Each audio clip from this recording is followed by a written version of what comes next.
Hello YouTube and welcome to the Miniature Construction Company. It's been roughly 2 months since I bought this little GAZ 66 here, so I thought it would be a nice idea if I do a brief review of those 2 months of ownership, mainly regarding issues that I've had and solutions or upgrades, modifications that I've made to it. So I think we'll start with the 5 issues that I've had in those 2 months of use. Now I am pretty hard on this little truck. If you've seen the videos, it does carry logs, stones, all sorts of bits and pieces. I dare say if it was just being used once or twice around the garden every now and again, it probably wouldn't have had these problems, but I have, so I'm going to go through them with you now. The first one, or the first thing to go wrong, was the motor actually burnt out.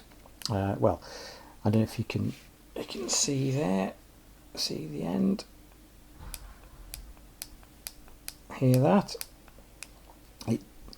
It's got very hot and melted the end cap, and whether it's a little bush inside or a bearing or whatever, it's moved, and so there's a lot of play in the shaft, and it became very noisy and stopped working.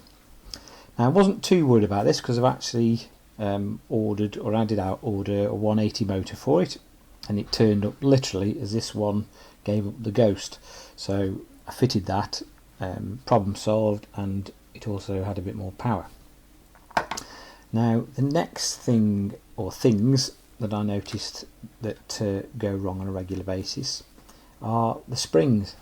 Now I don't know if you've had the same issue as me, but I've literally replaced 4 or 5 of these in 2 months, and I know that I make it carry logs and stones, etc., but they do seem to break on a reasonably regular basis. This one I've actually super glued 2 together. I've since ordered some which have turned up and they've been fitted, but springs, number 2 springs, they go on a regular basis, especially if you're trying to carry some stuff around. Number 3, drive shafts. These little plastic drive shafts don't last a long time. Don't last a particularly long time at all. If you're going to carry some weight, or you're going to use them off road, etc., it's well worth getting the metal ones. They're going to last the lifetime of the truck, I would imagine.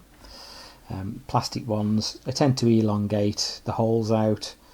This hasn't actually broke, but it's about to, so I replaced it. Again, do carry a bit of weight, so I'm very hard on them. The back one actually looks perfect. It's the front one that's taken the brunt of it, and it's the front one that's worn. But that's, like I say, easy fix. Metal drive shaft. Number 4, battery. They don't last very long anyway with regards to run time, but this one probably lasted about a week before it completely gave up the ghost. Even after a full charge, it wouldn't last any more than a couple of minutes and it'd be dead. So they're only cheap batteries, so it's not too much of an issue, but if I'd had the truck for a week and a couple of springs had broke, or the motor had burnt out and the battery had give up the ghost, then I probably wouldn't be very happy at all. But like I say, mine does get some abuse, so you have to be a little bit pragmatic about these things. Now lastly, number 5, and this broke the other day. If you watched the aggregate video,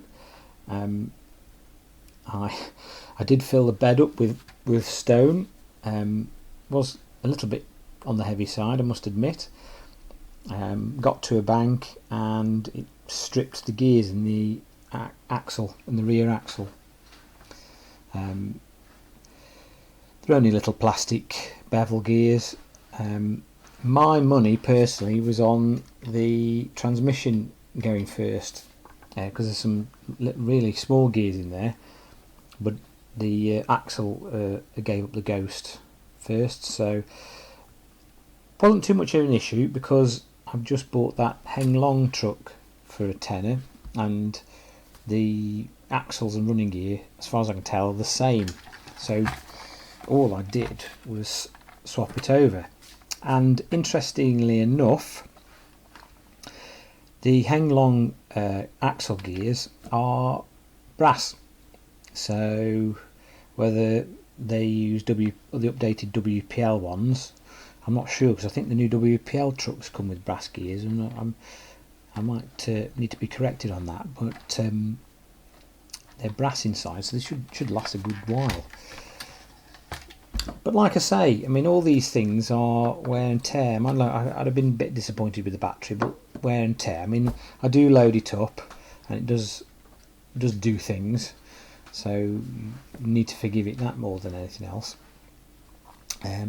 Very briefly go through a few of the modifications that I've made that I haven't mentioned in any videos. You probably spotted it already. Obviously the drive shaft was replaced. I put a little metal bash plate in between the two dummy fuel tanks, just to protect the bottom of the motor, and I've run the wires for the controller through there, and I didn't want them getting snagged on branches and whatnot. It just protects the bottom of it. It's a nice little idea. It's only cable tied on. I found that little piece of sheet metal, and it does the job nicely. I'll tell you an issue I did have going back to the WPL sound kit, is when the sound kit is used with the original 6-volt battery, it doesn't work properly. It's because, and I only found this out by accident, it's because the new sound kit is meant to be run with a 2S battery. So they're lithium ion batteries. So I fitted some out of a laptop. I scavenged some 18650 batteries out of a laptop, bought a holder off eBay, and I guess get one out. Converted it to run lithium ion, which solved the problem. Before it would run for a couple of minutes and then stop, saying it was, but it's because the new circuit board, because it's meant to run with a 2S or whatever it is they call lithium ion, it's got a low voltage protection circuit in it, so the voltage drops below 6 volts, which is what the standard batteries are, which obviously doesn't take very long. As soon as it drops below 6 volts, it shuts the truck off to protect the lithium ion batteries from a low voltage state. So if you're having that problem, and you're running the original battery and the new WPL sound kit, and your truck keeps cutting out, that's the reason why you need to upgrade to lithium ion. So you've been warned. That's really all the trouble and all the problems and the modifications I've had with the truck. I am in the processes of painting the Heng Long that I bought the other day for a tenner, so make sure you subscribe, click the bell icon and come back, because I will be documenting the paint job, etc., and the mods that I make and the mods that I do to it, so make sure you keep checking back, and that should be an interesting one.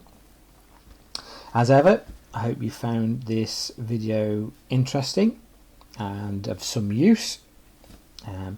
Don't forget to like and subscribe, and click that little bell icon so you get all the updates, etc. Thanks for watching, and I'll catch you next time. Thank you.